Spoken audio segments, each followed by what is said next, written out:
In every moment of time, we are transcending realities in a journey to a destination unknown, beyond the limits of human endeavor, far past our knowledge and science. Our destiny is awaiting us just over the horizon, and in truly exists. The time has come now for a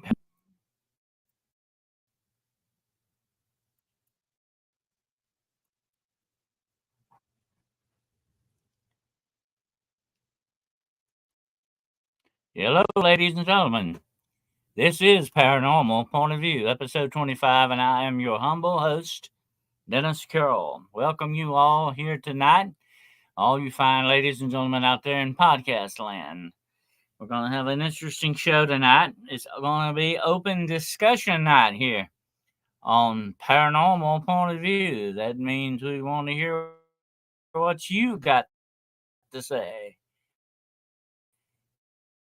Your opinions, your to do it. This is going to be part of your show tonight, definitely. I want to welcome some of the people gathering in here.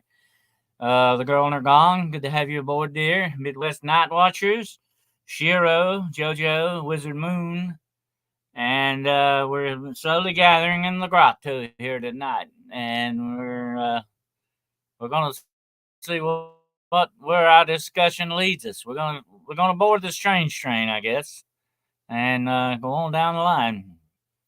Absolutely. Hello to all of you gathering now in the grotto. Let me see if I missed anybody.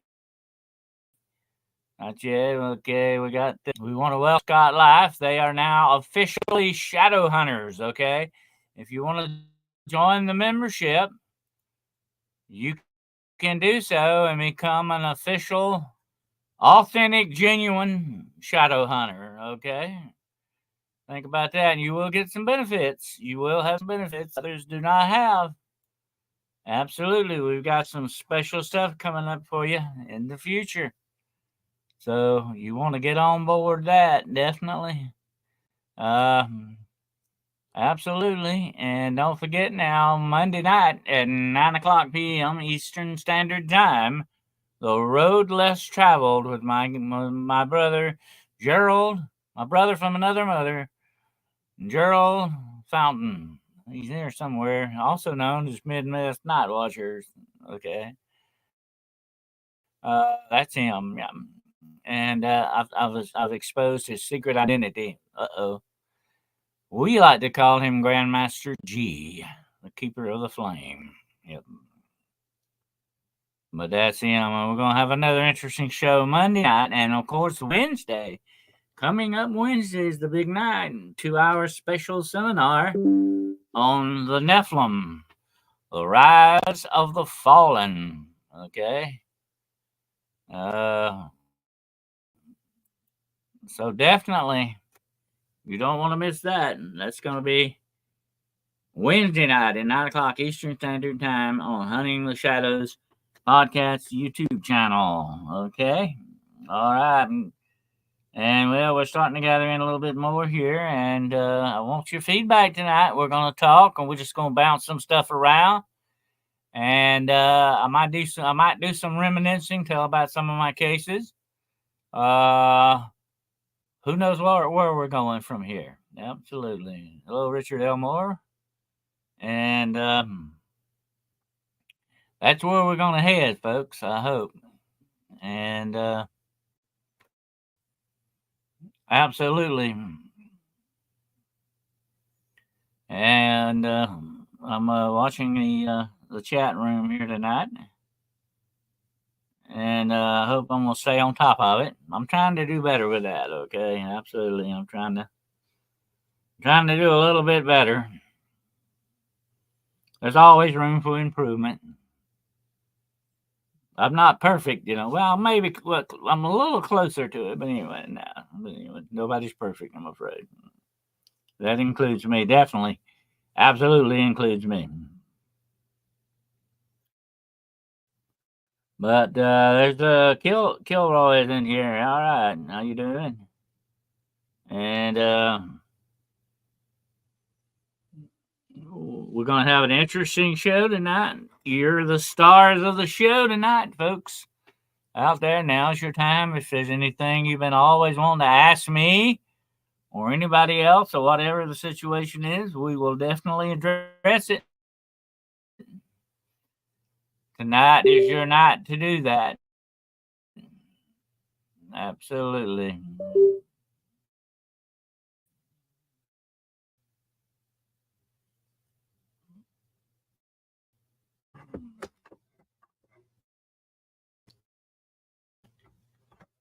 Something's going a little bit screwy there. I don't know what's going on with that. But anyway, we'll see. We'll see how it's doing tonight. We're having a little flaky reception or something tonight. I don't know what's going on with that.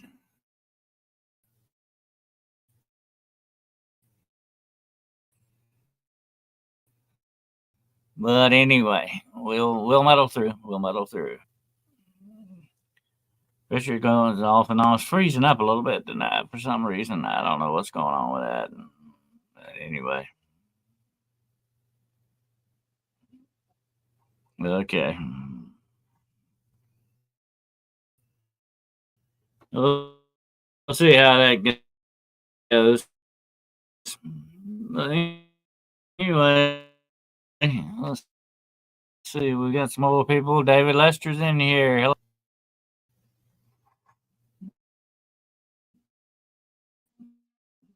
Camera not in focus. Yeah, I don't know what's going on with that. It's kind of getting weird there.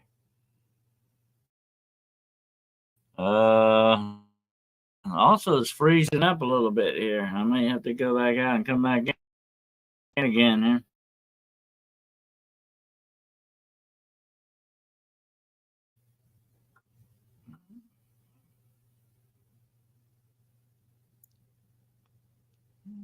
Yeah, doing some weird stuff. I don't know what's going on with it. It did before I came on tonight, actually. Knocked me completely off the internet one time. I don't know what's going on.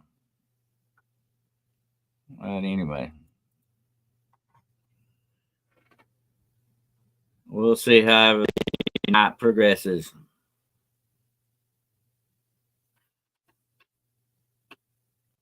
Reception is fuzzy. Okay.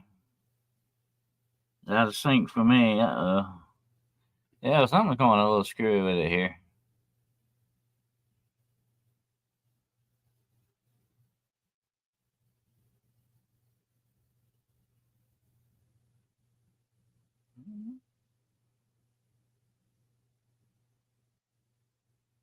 Must be the full moon tonight. Yeah, it possibly could. Girl or gong, actually. There is a full moon, the strawberry moon tonight, by the way. It's going to be beautiful tonight. Very kind of a pinkish look to it. That's why. Actually, the strawberries were blooming supposedly about this time of the year. Getting ready, well, out ripening, I guess. And that's why they named it the strawberry moon.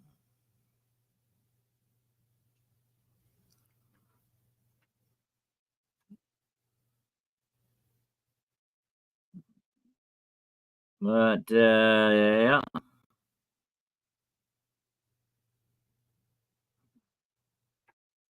Seems like it's doing a little better right now. We'll see how that goes. But anyway, yeah, tonight is open discussion night. What do you guys want to talk about? You got something you want to bring up? Something you got on your mind? You want to get it off your mind? Now is the absolute time to do it. Hello, Ashley. Good to have you here. Or so. And yeah, blackberries are getting ripe. Yeah, I had matter of fact, I've got a couple a vine on my fence, and I ate about a handful the other day. They are getting ripe very quick, and they were delicious. I got to them before the birds did. That's the thing about blackberries. Birds love the blackberries. Not only are they berries, but they got seeds in them. That's double whammy for the birds. They like that. I'd love to know more about your experiences and opinion on the Men in Black. All right, that's a good subject. Let's talk about that a little bit here. Can we hear about when you wrestled the demon or something like that you mentioned? I'll also tell about that. Don't let me forget about it. I had an experience, of course, with the Men in Black. I actually met them, and I've told the story before. I was on a radio show before podcast. I used to do tons of radio. I did a bunch of radio shows, and I was up on a radio show. I think it was with Mr. Lon Strickler, and we were talking about the Men in Black, and I just kind of half-heartedly, it was kind of I was joking around a little bit. I said, "Hey, if the Men in Black are out there and you hear me, come see me and let's talk about it. I want to talk to you." Well, about a couple of weeks after this, sure enough, I was coming out of a convenience store, and in the parking lot, not too far away, was this black, immaculate showroom black Cadillac, and it looked like it was one from the like mid or 60s or something like that. It was an old Cadillac, but it looked showroom. It looked like it was brand new, and sitting in this Cadillac were these two guys. I remember well. I don't think they had the hats on, but they had sunglasses on. I can tell they had black suits, black ties, white shirts, the regular regala of the Men in Black, and there was a weird purplish glow inside. Now, I mean, it wasn't real bright, but it was noticeable. It was a glow inside the car, and they were both sitting there just staring at me. And I was close enough that I could have hit them with a rock, definitely. And they were just sitting there staring at me. And as I was standing there, and I said, "Oh God, I'm gonna take a picture of this, cause nobody's ever gonna believe me." And I reached in my pocket to get my phone. I left it in my truck. I turned around immediately and I turned. My truck was right there in my back. I just turned around and I reached and opened the door and looked up, and the Cadillac was backing slowly out of this parking space. Well, I reached in the truck to get my phone, and when I looked back up, that car was gone. And this was a huge parking lot. I mean, bigger than a football field parking lot. And there was no way possible on this earth they could have gotten away out of my sight that quick. They would have had to burn rubber getting out of there. Well, I jumped in my truck. I rode around for the next 2 or 3 hours looking for these guys, but I never saw them again. They were just supernaturally gone. But I talked to some other people about this, and I think we came to the conclusion that this was just their way of saying, "Hey, we heard you. We know, we're here, and we can, visit anytime we want." That was sort of a little message they sent me, I think, in that respect. The thing about this is, a couple of weeks after that, I got very ill. To this day, I don't know what it was. I mean, it put me at death's door. I was in the hospital for several days, and it was kind of strange, the coincidence, or was it a coincidence? That something like that happened to me right directly after that incident. But that was my brush with the Men in Black, and I have heard and studied about them for many years. Edgar Hoover knew about them. They're very well known. I believe they are downright demonic, and I've had some inside information on that I'll get to one day. That these things are downright, absolutely demonic in that respect. But they did a number on me, that's for sure. May explain it. Blue says, let's see what it says. Do you think the MLB work for the government? I think they're in league with the government. Absolutely. I think our government is in league with demonic forces. You'll be hearing a little bit more about this on the 2-hour seminar Wednesday. But yeah, that's what's going on. Let me explain that. Blue glow from fast transport. Yeah, that is, David. A weird thing about it, I don't know. It was a weird purplish kind of. I can't explain it. It was kind of like between purple and blue, weird looking neon like color. It was kind of weird. But like I say, it wasn't real bright. But it was there. It was noticeable. And it was almost like the dash lights would have been. And this was not at night. This was at just about twilight, just before it got dark. I could see them plainly. I could see their car plainly. They was definitely plainly could see me. We were eyeballing each other. And that was the weird thing about it. And they were just, and they never had any, they had no expression. Somebody asked me, did they grin at you or smile at you? I said, no. They had no absolute, they had like robotic expressions. They had none, no expression at all on their faces. That was the weird thing about it. Hey, Robin, good to have you here. Welcome aboard. We're on the strange train tonight. We're talking about now. I'll talk a little bit about the incident I had where I actually wrestled a demon. I haven't really talked about this that much over the years. It was a very strange experience. And the reason I haven't talked about this because if I tell this to certain people, they would definitely want to put me in a rubber room on the funny farm. Okay, they would think I was crazy, but this really did happen. I'm not telling. I mean, I wasn't on drugs. I wasn't on alcohol. I wasn't drinking. I wasn't spaced out on LSD. I was in my right mind when this happened. But it was during an investigation, and I could take you exactly where it happened right now. If you were here with me, I could take you there and show it to you. But it was all. It was in a brewery. That's right, a brewery. There is a brewery in this town. I'm not going to call it by name, but it is also a bar. You can go there and drink too, but they actually brew legal moonshine in this thing, and they wanted us to investigate. Make a long story short, I'm not going to get into the investigation on it, but in this brewery, there was an upstairs. This is an incredibly old building. This building was so old that once upon a time it was the repair station for stagecoaches. Okay, now that's old. Okay, that's going way back. And, and anyway, I was investigating the upstairs because you might remember me saying this to you the other night on the program. A lot of times when spirits, whatever they may be, hide from you, they go either up or they go down. Well, there was no basement in this building, but there was an upstairs, and that's where I went. And sure enough, I encountered something, definitely something very dark, very evil up there. And there were two flights of stairs, and there was a flight and a landing, and then another flight. Well, I had gone up into this room and by myself. There was nobody with me. I was looking around for how we're going to set up cameras and stuff up there, and I was looking around for um, some setups and how to do some setups and all that.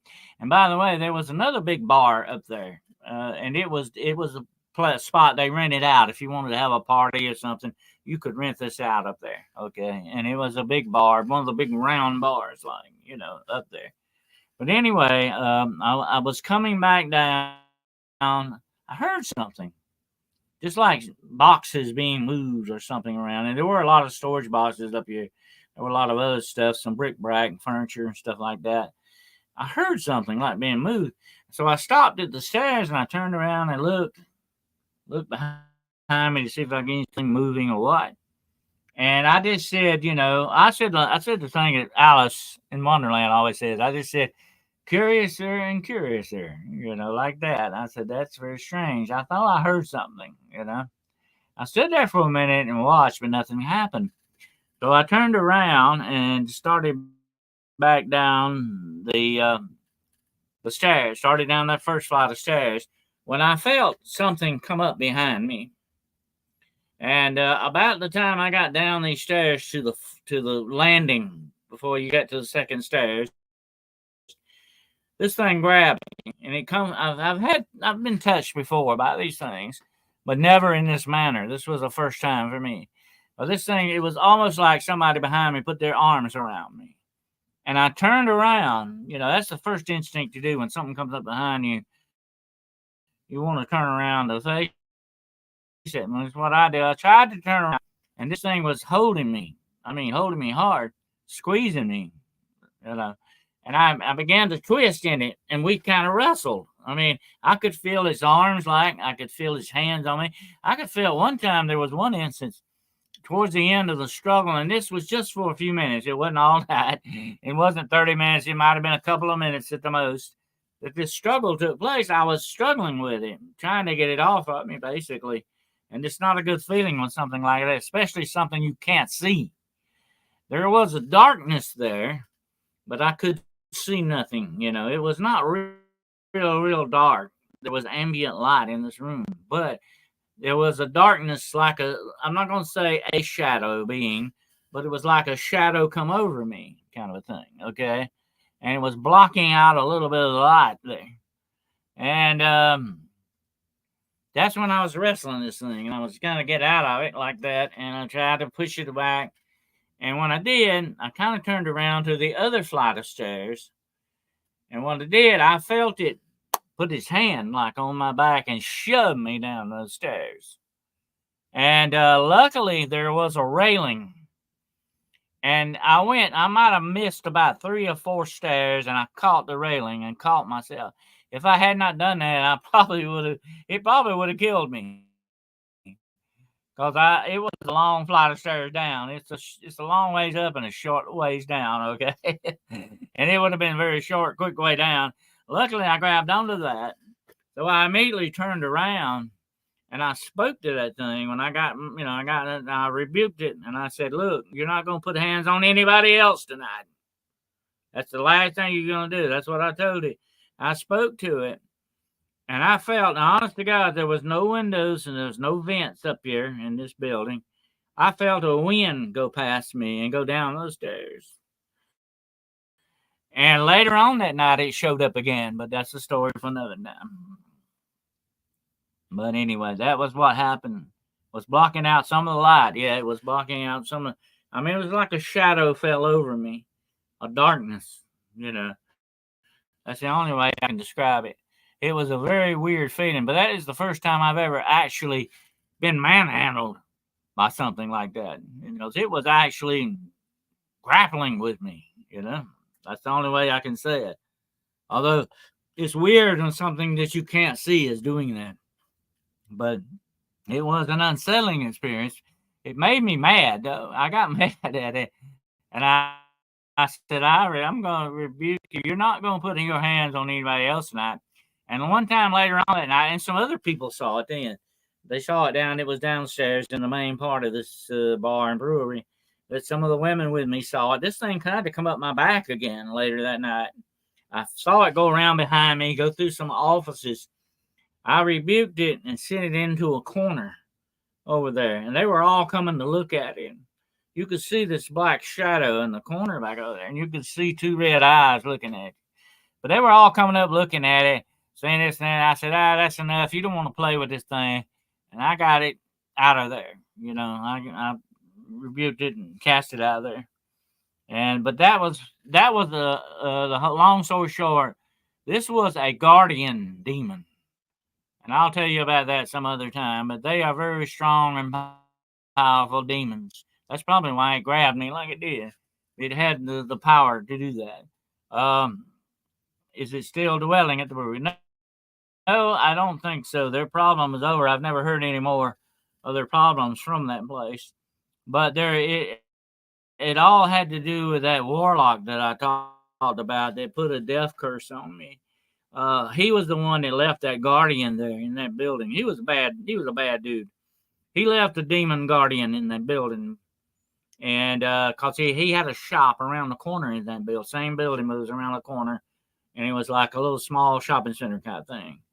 And he had a shop there, and they threw him out of the city because he was dealing drugs, and not only black magic, but he was doing drugs as well and dealing in it. And I found out more about it when I became a law officer later on after that incident. But anyway, he left a guardian demon there. That's what was going on. Yeah. And you're quite welcome, Ashley. But it was quite an experience. Yes, definitely, it really was. Like I said, I've been touched, I've been scratched, I haven't been pushed. Uh, uh, on other occasions, these things. I even had one trip me one time, like try to trip me. I had one manhandle me like that. That was a very strange encounter. But it was a very powerful demon. Guardian demons You don't want to mess with it if you can help it. You need professional help with them because those guys can be very mean and they are very powerful. Um, I think an old demonologist once said that they come straight out of hell, and I kind of believe that. They are mean. They are rough guys. Have you ever been possessed? No, no, no, no. I have not. I think that has been one thing I have never actually had. I have been oppressed. I have had demons attack me, but I've never been possessed. I have seen a lot of people possessed, and believe me, you don't want to go there. But uh, I have thank God I have never been possessed. I think God has a set on me. I think God's watched over me from some of the places and experiences and circumstances I have been in. I think God has always had my back, and for that I'm very grateful. Because I have been in some very, very bad situations in my time. Some of them would have and could have cost me my life very quickly. I did some foolish things, especially back when I was young. But when you're young, you do foolish things anyway. Hopefully, you live long enough to learn the experience. That's what experience teaches you. Sharon Lane says the hierarchy of fallen angels, demons is fascinating and intimidating. Absolutely, and they are real. You're going to be talking. We're going to be hearing more about this Wednesday night at the 2-hour seminar, The Rise of the Fallen. The fallen angels are rising again, people. We need to realize that they are rising in power once again, and we need to talk about that. And that's what we're going to hopefully do Wednesday night at 9 o'clock p.m. Eastern Standard Time, right here on the old Hunting the Shadows YouTube channel. Absolutely, we've got a lot of ground to cover on that. But anyway, but that was an incident. I've had them scratch me. I remember coming up one time. I was going to this place, and I think I've told you about this before. Maybe some of you have heard it before. I'm sure. But actually, I drove up in my truck to this location to help this family, and all of a sudden, on my left hand, right across my left hand, there were three distinct scratches. I felt it was burning, and I looked down, and I hadn't even got out of the truck. And I looked down, and I said, "Okay, that's not good." So I poured some holy water on it, and I got out of the truck, and I spoke to whatever was there. I say, "Look, this is not going to scare me. You're not going to stop me. You're not intimidating me. I'm throwing you out of here. You're gonna leave. You know, and you gotta assert authority over them." Have you had anything else occur since you found the knife wedged in your front lawn? No, no, I have that knife here, as a matter of fact, and it is cleansed. Hold on a minute. I, I keep it around as sort of a paperweight. I have it right here, and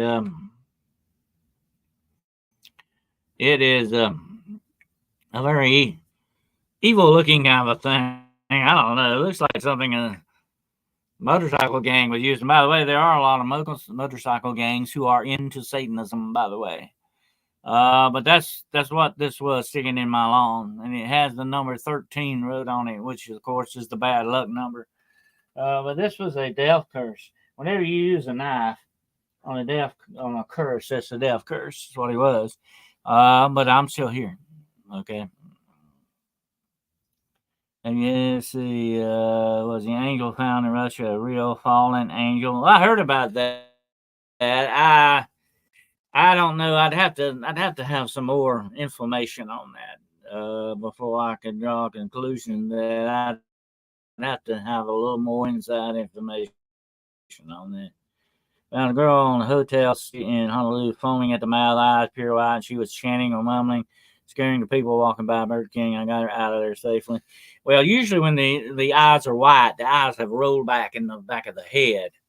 That's what happens with that. That's why the eyes turn white like that. It's like in the back of the head. kind of a thing.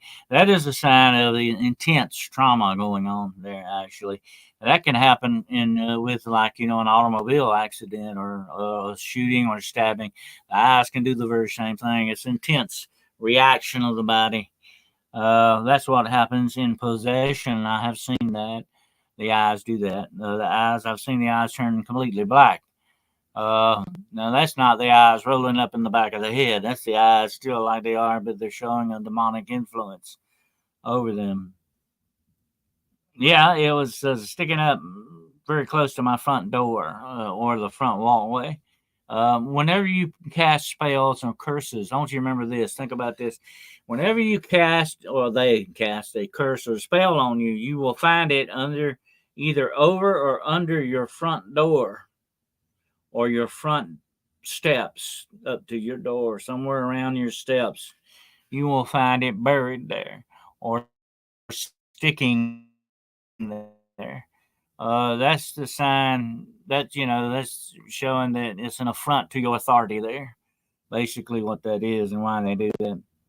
Stayed with her for 2 days, and sure, no one tried to hurt her. That's good. I'm glad you were there. It's a good thing you were there. You were, or so you were where you were meant to be. Okay, always remember that you're doing the right thing. You were there. You were put there for a reason. Absolutely. Uh, we should all be able to help people like that when in times of need. We don't never need to desert anyone in that kind of a situation. No. But I have talked about possessions before that I have attended actual exorcisms where these things have happened. Believe me, it's not a good, happy kind of a thing you want to indulge in. Absolutely not. It's very depressing and very spiritual, but it can be uplifting when you win the battle for somebody's soul, you know? Definitely. People freaking out, calling police 2 blocks away, jail, not a good place. Well, now, jail would definitely not be a good place for anyone in that situation. Absolutely not. I think bad intentions towards you can potentially cause physical problems for a person. Oh, absolutely, Sharon. Absolutely. I want to say there is a certain amount, and you have to be very careful how you address this. Main science will laugh you out of town, but certain diseases are precipitated and caused by demonic forces. Absolutely, that happens without doubt. It goes on, and sometimes you cure people's diseases by casting out their demons. If those demons are related to that disease that they have, whether it be deafness or muteness or whatever, or sight, whatever the situation is, demons can sometimes be behind these diseases and causes of these diseases. That person, a special person, to really take on the duty of exorcism. It is a very extenuating thing. Absolutely. Let's see. Thinking I pay attention to you. Let's see. Trying to follow along tonight on the chat here. But I have had some very interesting experiences watching and participating in exorcisms. An exorcism basically, it's not one or two people. It's usually a team of 12, at least 12 people, and one of them has to be a medical doctor. It's a good thing if it's a medical doctor and a psychiatrist. You got to have people from other professions usually, and people from the church and all that. There are now, and to show you the state of the world, the Vatican is putting together exorcist teams to go worldwide and address the situation because demonic influence is rising. That's why I'm doing a thing Wednesday night on the fallen, the rise of the fallen. Demonic activity is rising for a reason. Got to always ask yourself, what's the reason? What's the cause of that? And that's what you got to talk about and address. Why is it doing that? I think bad intentions towards you can potentially cause physical problems. Yeah, that's true. And let's see what else is. And anyway, all right. Let's see. Ask me some more here. Within a week of my father's death, age 95, Robin says, I found a playing card, 10 of clubs, on my front steps. I do not live near anyone who plays cards. I researched that card for senses and I still have it. Well, now, sometimes tarot reading can be done with a regular deck of cards if a person knows how to do that. Uh, I'd have to I might investigate that for you and try to find out exactly what that means for you. That I prayed my way through what I deem a spiritual attack from a person. It went on for 10 years that eventually they wore out. Oh, yeah, it can be like a hobby for these twisted people. Like I said, there are people out there who want to cause you harm, who want to destroy your life and you. And they want to torture you while they do it. That's the fun and giggles they get out of that kind of stuff, you know? And these are very dark and evil hearted people. And they will stop at nothing to cause you harm sometimes. You got to watch out for that. The very, very first case that I ever had in my career, I was 15 years old when I had a boy come to me and he thought he was under a witch's curse. I helped him out with the situation. But that was my very, very first case. Happened to do with hexing and curses. Okay, that was the very first case I ever did. Have you had any reptilian encounters? One time during an exorcist, I saw a man's face contort and turn into what I could only say looked like a snake. Okay, it looked like it didn't look like a dragon, what you would think a typical dragon, and it didn't look like what you. I think the reptilians have more of a snake-like reptile-looking appearance. And this man's face kind of morphed into that for just a few minutes. Other people saw it, not just me. It was showing its true face. These things, these demons, who were once angels, have corrupted their appearance. They are spiritually corrupted. They are terrible, evil, awful looking things. I have seen what they look like face to face. And believe me, it would almost drive you insane if you had to look at something like that long. It is that evil and that ugly and that insidious. Imagination falters to try to imagine that. You can't wrap your mind around it. Okay, they look just that bad, and they have that reptilian cast to them. Okay, absolutely, and that's why I say that there is a distinct connection between reptilians and the demonic. Absolutely, there has to be, and I have seen it for my own self.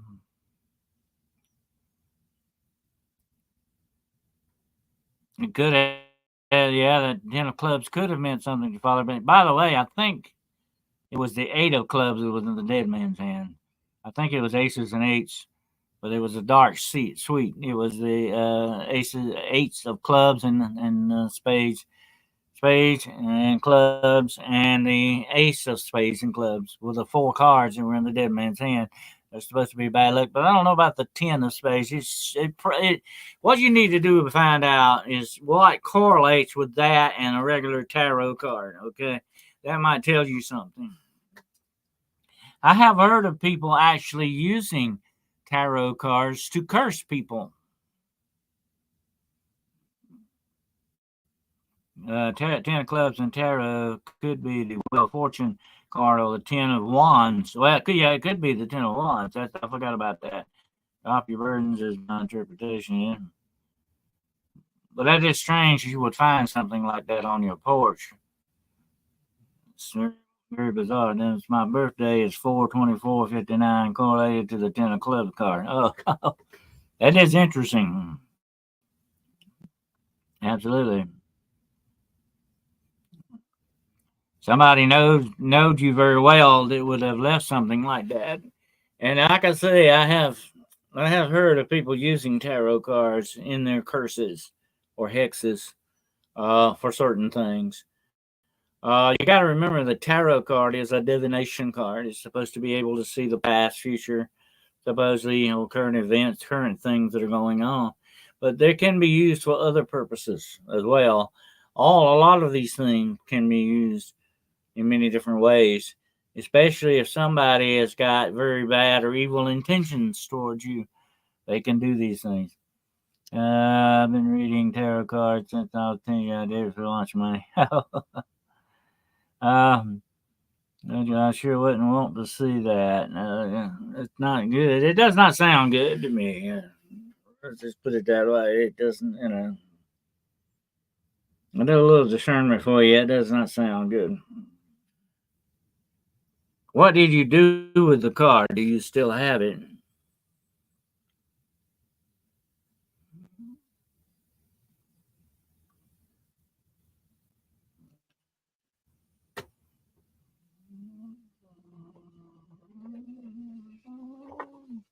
If you have it, let me know if you still have that card. Did you pick it up and keep it, or did you dispose of it, or what?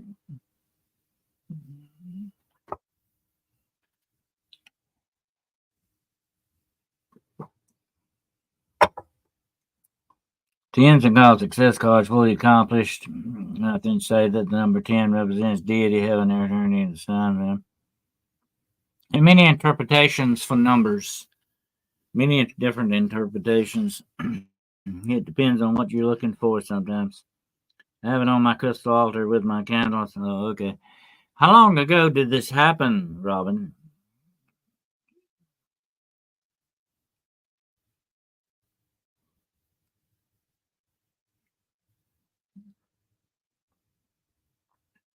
Well, some years I don't touch it, especially if it's money in the street. That's why I say you brought that into your house. That was not good. Okay, I would not have brought it in. Uh, someone you got to look at it this way, okay, Sharon. Someone left that there for a reason. I don't think the wind just blew that up there on your porch. I think somebody left that there for a reason. And if you have some enemies or someone who really hates you, you might need to think twice about that. Uh, I would dispose of the card, my own self personally.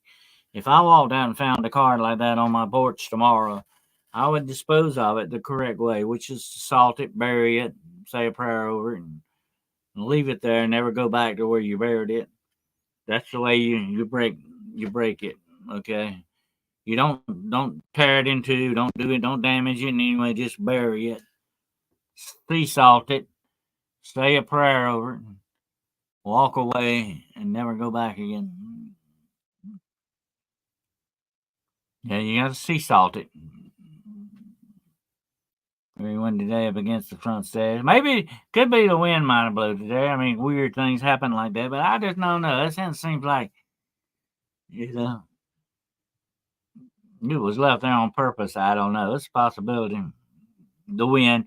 You got to remember, sometimes natural things can happen that can be screwy too. I've seen it happen many times. Sharon says, if I don't know what something is, I don't touch it, especially money in the street. Yeah, a lot of things can be left. We talked about it on last Friday about demon snares and devil traps. These things, these hexes can be left laying around for you to pick up. They're like little bombs that will go off in your life. You do not want that. Absolutely. And people are spread, they just like hackers, only they're using witchcraft. Okay. They're using the dark witchcraft. And they do this stuff all the time.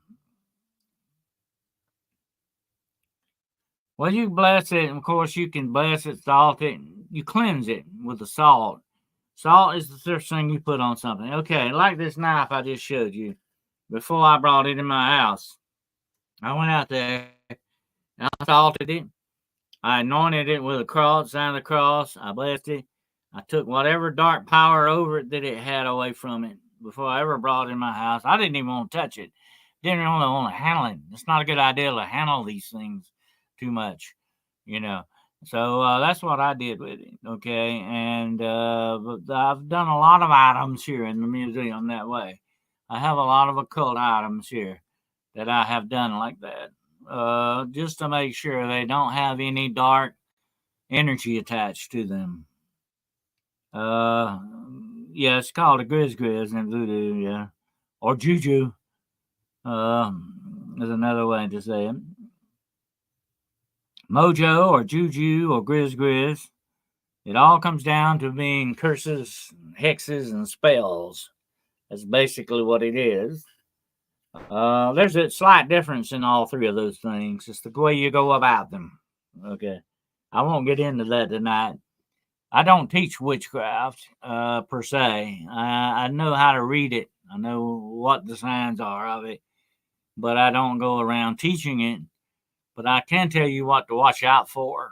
I think that's kind of warning people against some of this dark witchcraft stuff that's going on. You need to know sometimes what you're looking at and how to deal with it.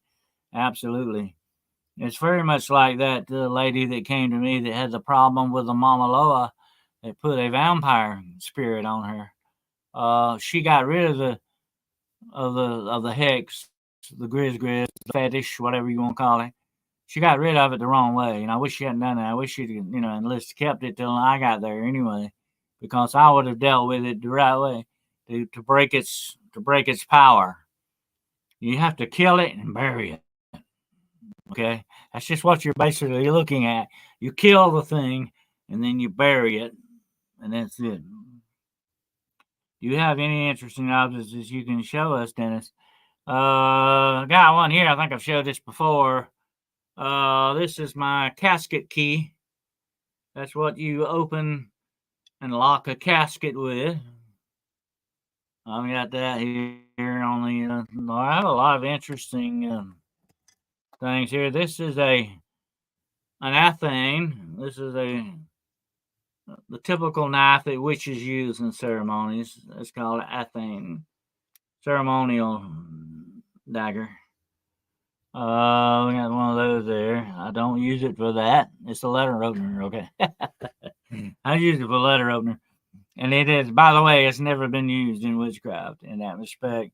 I always keep a couple of containers of this close, blessed salt, and I keep two of them always on hand because that way I can pop the tops on them and make a salt circle around myself if I need to in the case of emergency.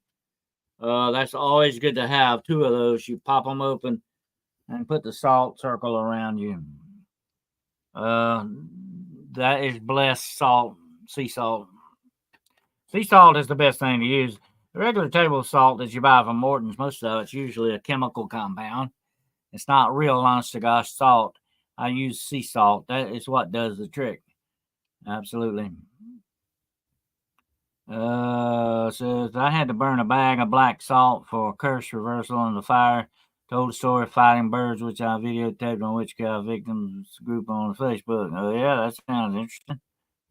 Let's see.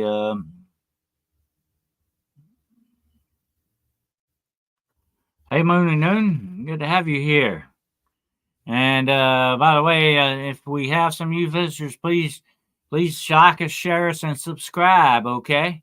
We need some more subscribers. We're slowly trying to get our way up to 1,000, and we also have membership open now. If you want to become a genuine shadow hunter, and you're gonna have some very interesting benefits coming to you in the future. Join the membership. You can become a member and become a real genuine shadow hunter with us, okay? And you will be getting some very interesting items and videos coming for you in the future, definitely. And we do have some merchandise, of course. You know about the seven archangels, the star of the seven archangels uh, medallion that we're selling. It's the necklace. We also have it available as a keychain, and we also are going to have lapel buttons with it on there as well. So we're going to have some items for that for sale. If you wish to purchase any of these items, all you've got to do is direct message me on Facebook Messenger, or you can send to my Gmail. That's DennisWCarroll@gmail.com. Just send me your address, send me your order, and we'll get these items out to you. This is and all these items will be blessed, okay? They will have a blessing done on them so that you can wear them knowing you have some blessing with you there. It's interesting to watch curse and spells returned as a double portion upon the caster. Abbott Hoffman says, well, that's part of they realize that's part of the price they pay. They will get back, some of it will come back on them, definitely. No matter if it's sent back or not, they get paid back for it because that's the way demonic power does. You think you're getting something from the demons, and you think you've got control over them, and you think you're getting power from them. It's all a lie, okay? It's one of the biggest lies you could ever follow, okay? It's all a lie. It's not fixed. It's just like when you gamble at a casino. Who is the winner in that? It's not you. You might win a little bit. The house always is the winner. And that is the same thing with the demonic.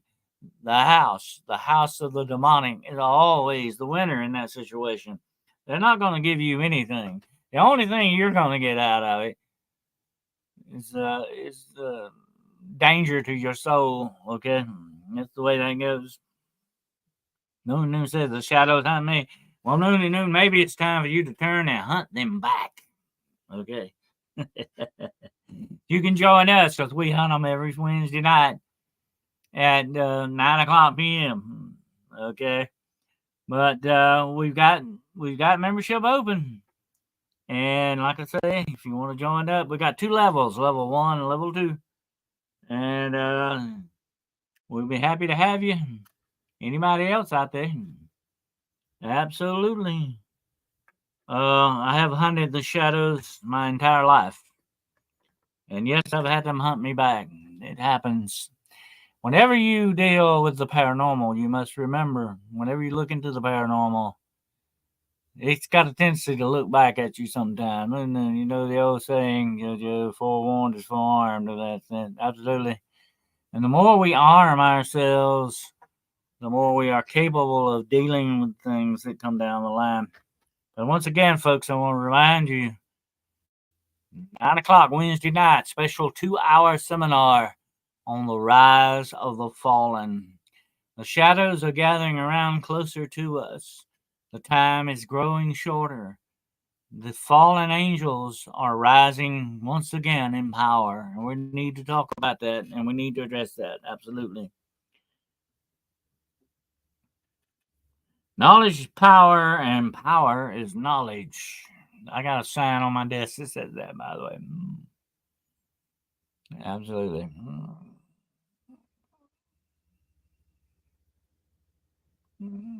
Yep.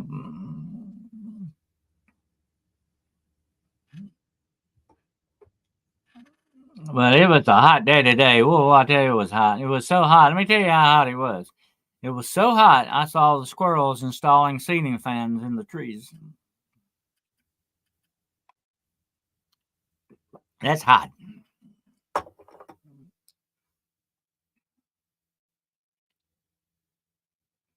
Sharon Lane says it really is drawing near. You can feel it. Absolutely. A lot of people have come to me worldwide and said there's something going to happen. There's something coming down the line. I know what it is.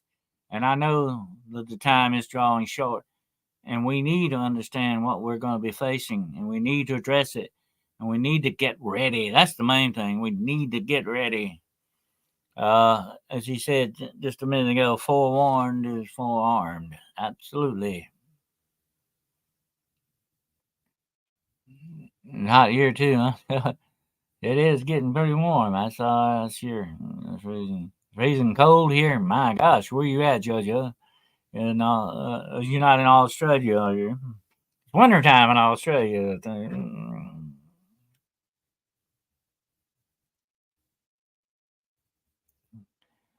Yeah, truth is not. There is truth in knowledge, but you gotta moon and noon. You gotta find the real truth. Some things are masquerading as truth. Those are what you got to really watch out for, and they're not the truth. The real truth. Okay. That's what you got to watch out for. And that's where discernment comes in. You have to discern these things for what they truly are. Winter and Oz, yeah, only 95 here today. Only 95? Okay, Riverside County, it's only June. I know it. What's August going to be like, huh? At the end of September 90s, 100s for 4 months. Oh, yeah. I feel sorry for the air conditionings. Oh, yeah.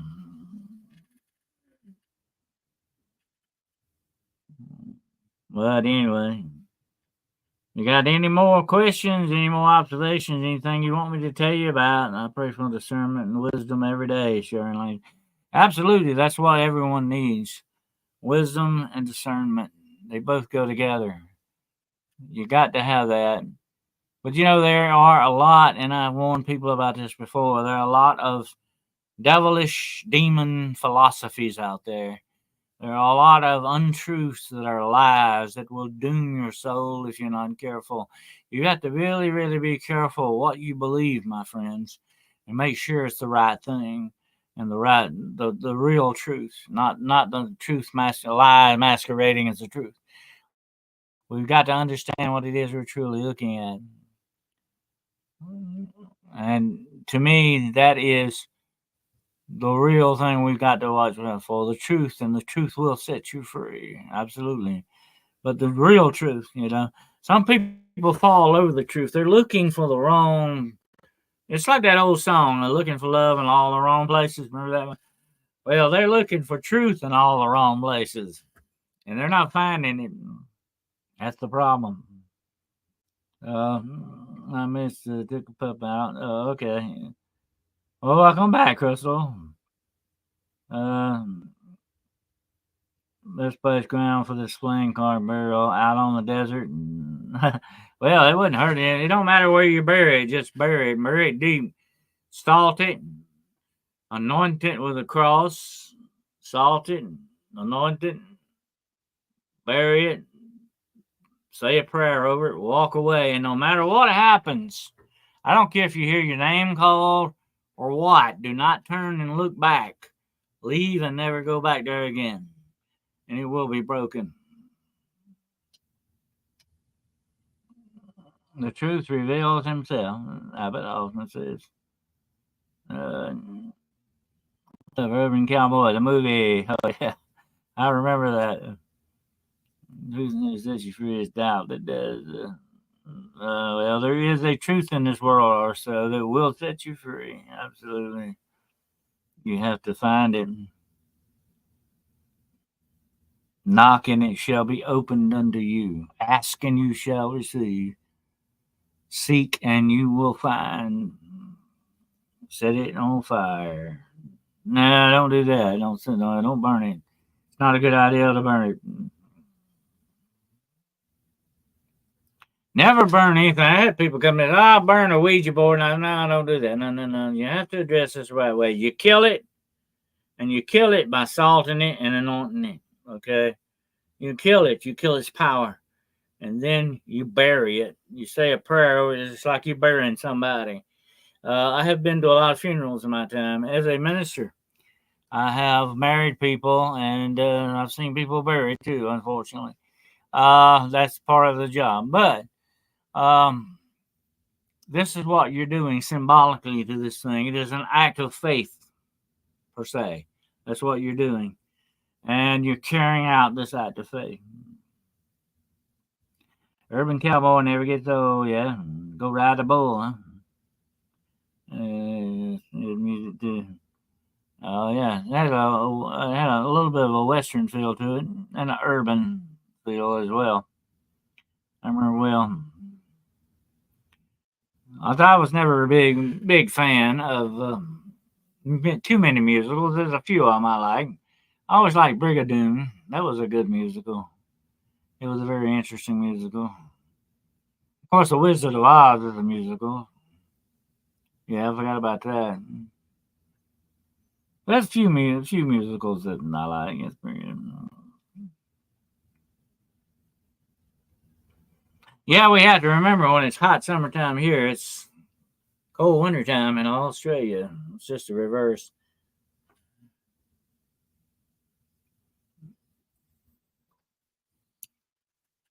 I hear the crickets out there tonight. Come on, folks.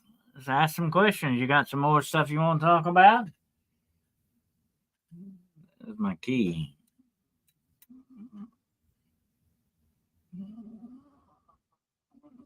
Yeah. It's key to my locked file cabinet. Some people might like to get into that, definitely. Winter in Peru too. Oh yeah. Oh yeah. Forgot about that. Yeah. Yeah, we could all fly to Peru and hang around a while.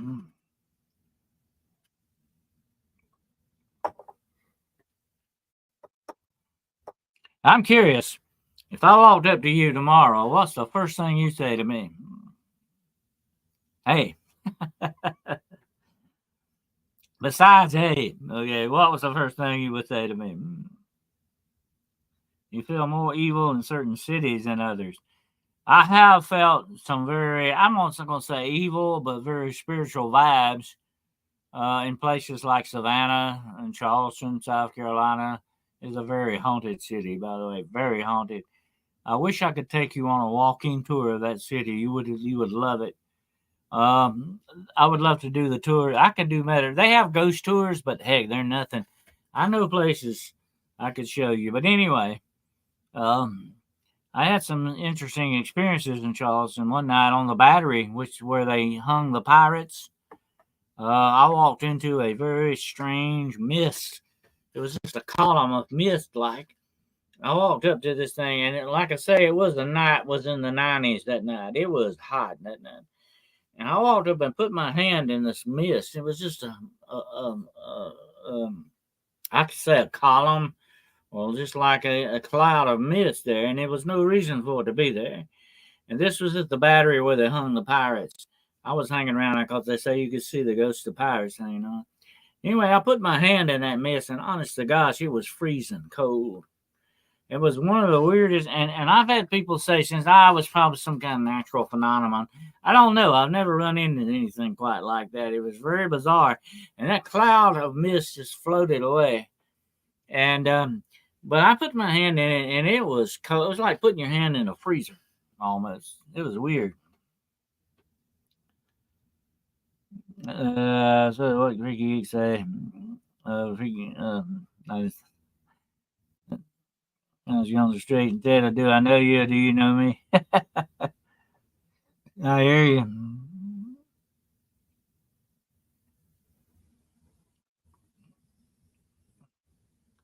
Most people say, "Get out of here, Dennis." I don't need anything to you. Get on out of here, man.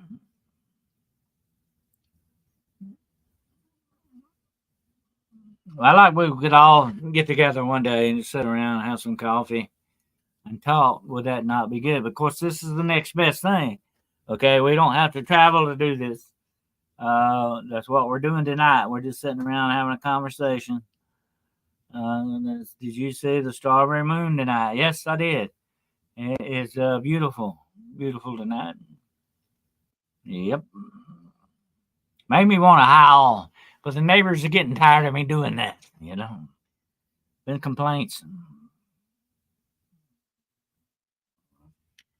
The girl on the gong says I'm a good listener, so you would be doing more of your talking. Well, you are the kind of person I would definitely like to have around because I like to talk. Okay. If you like to listen, I definitely will help you out with that. But you and I have a lot in common, girl, in the gong. We both worked in hospitals a lot, and that's some creepy place in more ways than one. I'm sure you get tired of hearing those neighbors too. Yeah, I know it. They don't. I don't know. I don't know why they got against howling. I don't know. Believe there are evil dead humans who are stuck on Earth, or are they demons masquerading? Most of the time, they're demons masquerading. I think most human spirits go on eventually, although I have seen evidence that some may be trapped, confused, held back by something. I have actually known certain cases where the demonic spirits who possessed people in life don't free them even in death sometimes because those people were so deeply possessed and in league with them. There's some really flaky stuff out there. But here's the thing about demonology that you got to remember. Demonology is like being in a room filled with smoke. You can only see so much of what's there. You know what I'm saying? You have to be very careful and cautious with it. I would love to hear about New Orleans hospital stories. Oh, yeah. Oh, yeah, that would be interesting. New Orleans is one of the most haunted cities around because of the influence, I think, of voodoo and some other, and the Creole and the Cajun. There's a lot of supernatural history to it. You left the hospital and I went in, by the way. Yeah. John Miller said, uh, yeah, he was a character. Yep. I spent almost 30 years of my life in that. I know a good bit about the medical profession the hard way. Um, in many instances, I spent some time in the morgue. I had some interesting experiences in the morgue. Um, I would help out. I didn't actually work in the morgue, but I worked down the hall from the morgue. And the guy that worked in the morgue, he was a nice guy. He and I were real friendly, really good friends with each other. And he would come down and say, "Dennis, I need your help for something," And usually it was moving a body or something like that.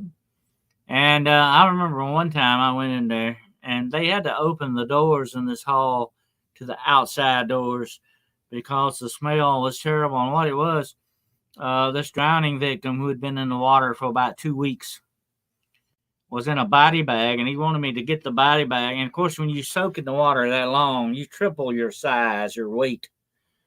And he wanted me to help him get the body bag on the morgue table. And I did that, and I told him, okay, as bad as that smells, let me get out of here before you open that bag, okay? And it was bad enough with the bag being closed. But let me tell you something, folks. You've seen what somebody looks like after they floated around in a lake or river or ocean for 2 or 3 weeks. You would never, ever eat fish again because fish like will eat anything, okay? That's my story, and I'm sticking to it. And what coming going to keep us in our houses until it passes by? I'm afraid not. In that respect, it's going to initiate itself into every aspect of our lives. You think a certain thing that we've gone through in the past recently was something. You ain't seen nothing yet. See that or smell that? No, you wouldn't. Trust me. Uh, Well, that would be heavy, wet, dead weight. Oh, it's for the person. Oh, yeah, it was. It was very heavy. But I have seen some very heartbreaking sights. I saw a bunch of children that died in a house fire. There were 5 of them, and the morgue was full, and they had to store their bodies outside in a hall for a while. That was a very bad sight. Poor little kids that they burned up in a house fire. It was awful. And that was right. I never will forget that. It was right before Christmas one year, right before Christmas when that happened. It was very, very sad. But that was, I came in that morning and I saw these stretchers, and they were hand stretchers, not rolling stretchers. And they were all sitting on the floor going up the hall. I said, well, what in the world is all that? And I looked and, I seen like one little hand sticking out from the covers, and I knew then what it was. I had heard on the news about that, and that's, I put two and two together real quick. I knew what I was looking at, and that was a very, very sad thing. It is bad to see that.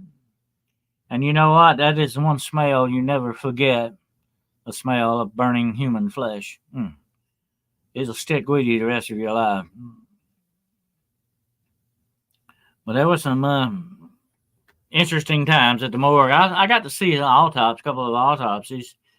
Uh, it's very interesting. It's an interesting job, but it's not for me. Not my cup of tea. No, man. No, sir.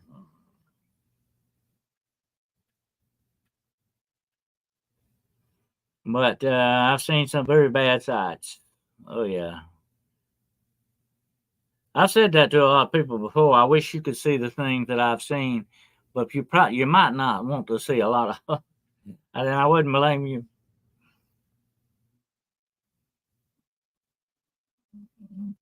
Oh yeah, you were a wound care nurse and had burn victim. Oh yeah, it is.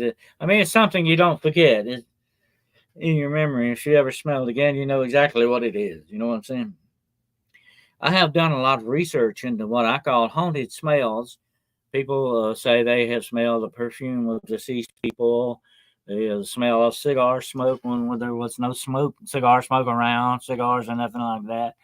A lot of smells are associated with paranormal, especially the rotten sulfur smell, which is demonic. Brimstone smell. That's what brimstone is. Brimstone is the old name for sulfur, by the way. And it has a very bad smell to it. You know, you recognize it right off the bat, too. All the sad movie stories are the saddest, yeah. You never forget those certain smells. We do wonder care where I work at the hospital. It's a different kind of smell for sure, yeah. Oh, yeah. And, but that is part of our experience. It's part of our senses smell, sight, hearing, feeling, emotional senses, as well as spiritual. I feel that we have spiritual sense that feels things spiritually, without a doubt, although science doesn't believe that. Uh, you got to take science with a cup of salt, not just a grain of salt, but a cup of salt, because they leave so much out of the universe. You know, like I said, the introduction of the show, there is the seen and the unseen, and in the door, between of the doors of perception. What are we perceiving here? You know, there is a big difference in things going on like that. Absolutely. And I believe we have a spiritual sense, and we can sense these things. We do wonder, let's see, we're on the gong says, I work with wound vacs, not a good one. Oh, yeah, yeah. I took a lot of training in law enforcement, girl on the gong, on how to stop, bleeding and trauma stuff and all that stuff. And some of that was Red Cross training that I took and a lot of other stuff. Because, we had to, in case we had to deal with gunshot wounds, which are, of course, a common happenstance in law enforcement. Um, we had to learn a lot of that stuff, how to plug up a wound and how to keep you from bleeding out before you get medical help or whatever the situation. So I've taken it from two points of view, from the medical point of view and from the law enforcement point of view. That's the way that went down. Uh, y'all who work in the care, first responders and all that. Thank you, Sharon. I was the first responder. Funny thing is, whenever somebody starts shooting, everybody runs. And the cops have to run to it. We don't run from it. We don't run to it. Um, you can get in some bad situations like that. I have been shot at. I have a, I have the bullet that it was one of the bullets that was shot at. It's over there as a souvenir. Luckily, I didn't take it in my body. I was able to pick it up afterwards with my hand. That's a good thing. That's the number one thing about cops and first responders. That includes a lot. The ambulance people and the ETs, EMTs, and all that, and the firemen. You want to go home at the end of the day. That's the main objective of the job. Of course, you want to help people too. That's like I said the other night when we were talking about walking Sam and the demonic spirits of suicide. There's a lot of suicide, an epidemic of suicide in the medical profession, in the law enforcement profession, in military, around a lot of young children. It's bad. I mean, we have an epidemic of suicide in this country. It's very bad. And remember, 988, always remember that.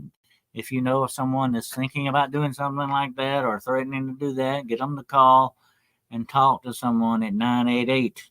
That is the National Suicide Hotline. Okay, very easy to remember. 988. Kind of like 911 when it's 988.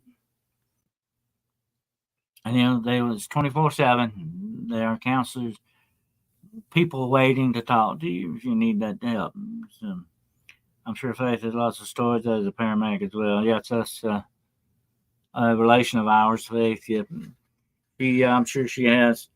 You have a lot of stories you take away. You want to be alive though to tell the stories. You want to be left to have some stories to tell. Absolutely. But thank you, Sharon, for that. We appreciate it.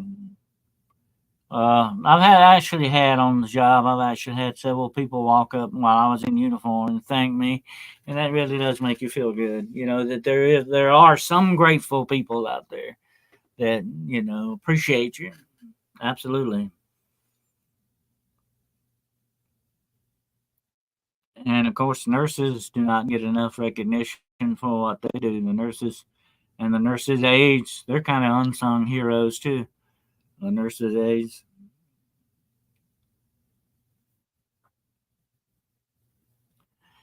Gone on gets me. I work with surgeons at the hospital. And it's one of the things we do, and doesn't really good. And it smells travels fast as well.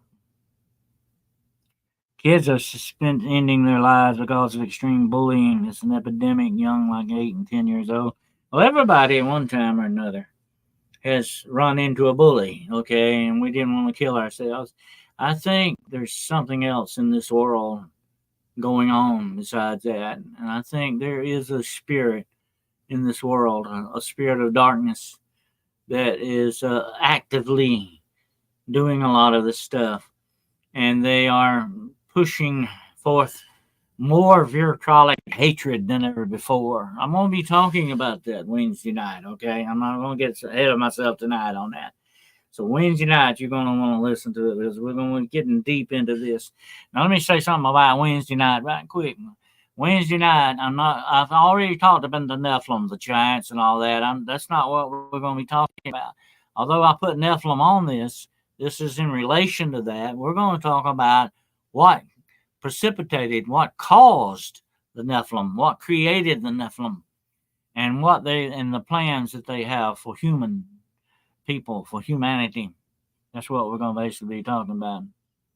Yeah, bullying is terrible. We've all run into bullies. The best thing to do is to stand up to them, but a lot of kids don't have. I think a sad part of all this too is a lot of kids don't have a lot of parental input. The parents are not, overseeing the children's lives like they need to. They've distanced themselves for some reason from their children. I don't know what the situation is, but I think parents need to step up and take an active part in some of this stuff. Um, Sharon Lane says, I'm grateful my uncle was vice squad detective in Kansas City PD, nearly got killed several times. Oh, yeah, that goes with the job, absolutely. Is it good or bad? Freaky Geek, is that good or bad, Crystal? Freaky could be bad from experience. My autocorrect is on it tonight. All right, I was bullied, but stood up to the bullies. I defended other kids that got bullied. Well, good for you, going or gone. That's the way you got to handle them. A lot of kids don't understand that, and a lot of kids don't have, I think, the parental input they need. And you used to could talk to your kids. They've distanced themselves from their parents, whether it's the kid's fault or the parents' fault. There's not enough communication going on there, and they are so beaten down by their peers. And these people can be very, very awful the way they do things. They can be very hateful in their output. And a lot of kids are that way. And like I say, there is a spirit of hatred in this world that has never been here before. And that's something we need to all understand and address. We're going to be talking about that Wednesday night too. They're pushing the race car, they're pushing this and they're pushing that, and they're pushing that. They're keeping this hatred going and boiling and becoming more virulent as it goes on. And that's not good. And there's a reason why this is being done, folks. We have to understand that. Behind everything going on, there is a reason. And we need to talk about and explore those reasons and see them for what they truly are. Okay. Like I said, there are a lot. Be very careful. There are a lot of demonic and devilish teachings and philosophies out there that want to keep you and guide you, destroy you, and they're doing a darn good job at it. And I hate to say what we say, what we do, what we believe, what we think, what we feel, how we address everything, because this world is changing around us day in and day out constantly, and it's not changing in a good way, folks. I hate to say it. Consider since the angels of protection help protect older children as they do babies.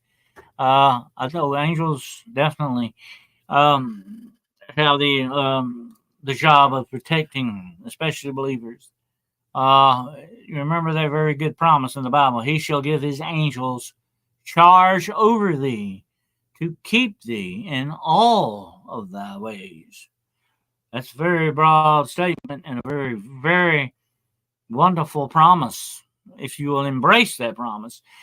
You know, it's one thing to believe a promise, and it's another thing to embrace it, take it for your own, and say, I'm going to believe this. This is my promise. It belongs to me.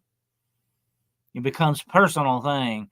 That's where belief and faith connect and hook up to the power that needs to be in your life. Okay. That's just the way that was. Okay. But you got to say, that's the promise. I know who made the promise. He doesn't go back on his promises. He doesn't tell lies. That promise is mine. And I'm going to take it and believe on it, and it's going to be mine. I'm going to put it right here where it needs to be, you know? And things like these medallions that we talked about, and crosses, and all these other things could help you remember that promise. But that's not what your faith is in. That's not going to save you. That's not it. Faith is not based on an object, but it's based on belief. That's what it comes down to. But you got to remember, it's a good thing to have these things to remind us, of our faith. But we have to be very careful how we address this world around us and the things going on in it. We have to be very careful because the battle for our souls has just begun. And we got to remember that. Crystal said, I also want to say I think it takes a lot of courage and strength to stand up to a bully, and to stand by someone who is being bullied is even more strong. Absolutely. You got to pull that strength up from inside. You're just going to say, I'm not going to take that. I'm not going to let you make me a doormat. And we all know people like that. They want to push you down and treat you less than human. And that's what the demonic does, by the way. That's their number one thing they know about. And people who are doing that to other people are helping the demonic. Okay, they're in bed with these dark forces that we're talking about. Don't hook up with this, people. Don't hook up with this. The battle for the soul has only just begun. The battle for our souls are on the line. Embrace the promise. Yeah, that's what you got to do, Sharon. Yes. Yeah, if you believe it, you embrace it. You take it for your own.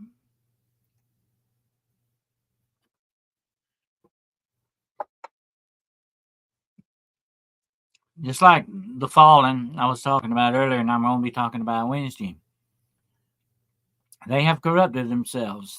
They have lost their perfection. They have lost their holiness. They are no longer citizens of heaven. And I put when you get one of these medallions, I put a little thing with the medallion. Let me read it to you right quick. And I can get my phone to work around. There you go.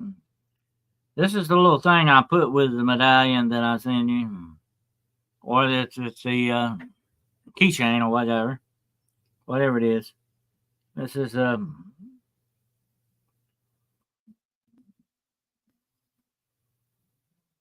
can find it. Got a lot of notes on here.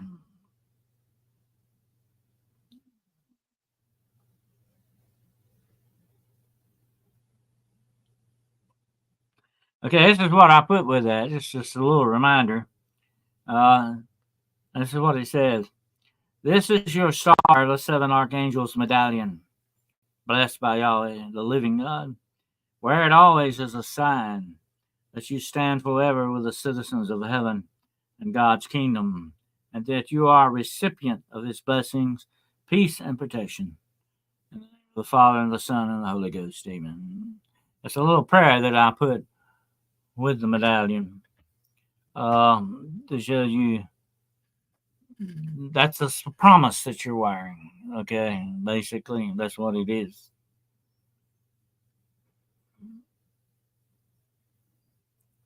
But anyway, I think we've had an interesting discussion tonight. We've gone on almost an hour and a half here, so I think it's been interesting. We got a little bit done. We need to have more nights like this, Acacia. So maybe in a few more weeks we'll have another open discussion night. It's good to have. I like to hear your feedback. Like I say, as always, okay, this is also your podcast, not just mine, but it's yours too. You have an open voice here, okay, like an open mic. You have an open voice, and you know you all, each of you, have an invitation. If at any time you want to appear on this podcast with me to tell your story or whatever it is you need to, that invitation is open to you all times, okay? Don't forget that. Excellent discussion tonight. Thank you. We appreciate it. And I want you to know that I appreciate all of you who have supported this podcast and continue to support it. Those who have become members, those who have subscribed, those who help us out financially once in a while, whatever the situation, who buy the merchandise, whatever it is you do, believe me from the bottom of my heart, how much I greatly appreciate you and what you have done. Okay. And when I say you are family, I don't just say that. You are. You have done a lot more than you ever really will realize. Okay. And I really appreciate all the things that you have done. I want to thank you all, especially those who have become members and those who subscribe. If you haven't subscribed, please do so. We need all the subscribers we can get. We want our family to increase. Families are living units. They need to increase from time to time. Absolutely. We need that to happen. But I want to say I thank and appreciate you all for being here tonight. Sweet Pea and Freaky Geek and the Girl on Her Gong and all, and Crystal and Roger and all the rest of you out there. I really, really appreciate you showing up and supporting this podcast. And don't forget now, Monday night, 9 o'clock p.m. Eastern Standard Time, you'll join me and my friend Gerald for the road less traveled. Okay? And let me leave you with a little poem tonight. Speaking of that, I like my Robert Frost is one of my favorite poets. And this is another one of his favorites of mine. And I'm just thinking, you're all good as gold, but here's what he said about it. Nature's first green is gold, its hardest hue to hold. Its early leaves a flower, but only so an hour. For leaf subsides to leaf, thus Eden sank to grief. So dawn goes down to day, and nothing gold can stay. But you all are better than gold, my friends. You are diamonds, and diamonds are forever. So until we get together again, I hope that you will have a fantastic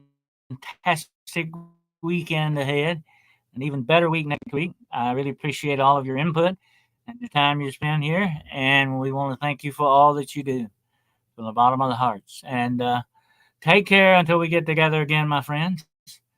And remember, omnia exuit in mysterium. All things in mystery. Until we get together again, via con Dios.